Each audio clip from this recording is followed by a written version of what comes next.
ഞങ്ങൾക്ക് വളരെ സന്തോഷത്തോടുകൂടി പറയാനുള്ള ഒരു കാര്യം, സർക്കാർ ഈ കെട്ടിടങ്ങൾക്കുള്ള പെർമിറ്റിന് വേണ്ടിയിട്ടുള്ള ഫീസും ഇപ്പോൾ തെരഞ്ഞെടുപ്പിൽ കനത്ത അടി തിരിച്ചു കിട്ടിയപ്പോൾ ആ തീരുമാനത്തിൽ നിന്ന് പിന്മാറിയിരിക്കുകയാണ്. കഴിഞ്ഞ നിയമസഭാ സമ്മേളനത്തിൽ പോലും ഇത് പിൻവലിക്കാൻ തയ്യാറല്ല എന്നുള്ള നിലപാടാണ് മന്ത്രി എടുത്തത്. കഴിഞ്ഞ നിയമസഭാ സമ്മേളനത്തിലും ഞങ്ങളിത് ഉന്നയിക്കുകയും അമിതമായ ഈ അമിതമായ വർധനവാണ്. കാരണം ഫീസ് 30 രൂപ ഉണ്ടായിരുന്നത് 1000 രൂപയായിട്ട് വർദ്ധിക്കുകയാണ്.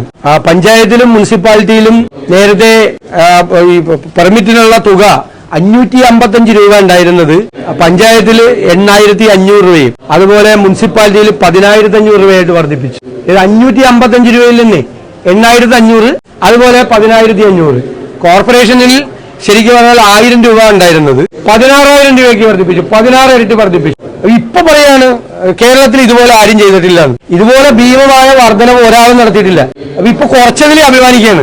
കേരളത്തിൽ ഇതുവരെ ആരും ഇത്രയും കുറച്ചിട്ടില്ല എന്ന് പറയാണ്. ഇതുപോലെ ഭീമമായ വർധനവ് നടത്തിയതുകൊണ്ടാണ് കുറയ്ക്കാൻ നിർബന്ധിതമായ ജനങ്ങൾ തിരിച്ചടിക്കും ഇതുപോലെ ചെയ്താൽ. ഇപ്പോഴും പ്ലാൻ ബി എന്ന് പറഞ്ഞുകൊണ്ട് ധനകാര്യമന്ത്രിയും മുഖ്യമന്ത്രിയുടെ ഓഫീസും കൊണ്ടുവരുന്നത് ആളുകളുടെ സർവീസ് ചാർജ് മുഴുവൻ വർദ്ധിപ്പിക്കാൻ വേണ്ടിയിട്ടാണ്, പ്ലാൻ സൈസ് കട്ട് ചെയ്യാൻ വേണ്ടിയിട്ടാണ്. നിയമസഭ സമ്മേളിച്ച് ഭരണഘടനാപരമായ നടപടിക്രമങ്ങൾ പൂർത്തിയാക്കി നമ്മൾ ഡിമാൻഡ് പാസാക്കി ധനവിനിയോഗത്തിനുള്ള അനുമതി കൊടുത്തു. അപ്പൊ അതിനൊരു എമൗണ്ട് ആണ് കൊടുത്തിരിക്കുന്നത്. പുറത്തുപോയിട്ട് നിയമസഭയെ അട്ടിമറിച്ചുകൊണ്ട് നിയമസഭയിലെ തീരുമാനങ്ങളെ മാറ്റിമറിച്ചുകൊണ്ട് വീണ്ടും പ്ലാൻ സൈസ് കട്ട് ചെയ്യുന്നതിന് വേണ്ടിയിട്ട് ഉദ്യോഗസ്ഥന്മാരുടെ കമ്മിറ്റി ഉണ്ടാക്കിയേക്കാണ് ഗവൺമെന്റ്. അപ്പൊ നിയമസഭയെ അവഹേളിക്കുകയാണ്.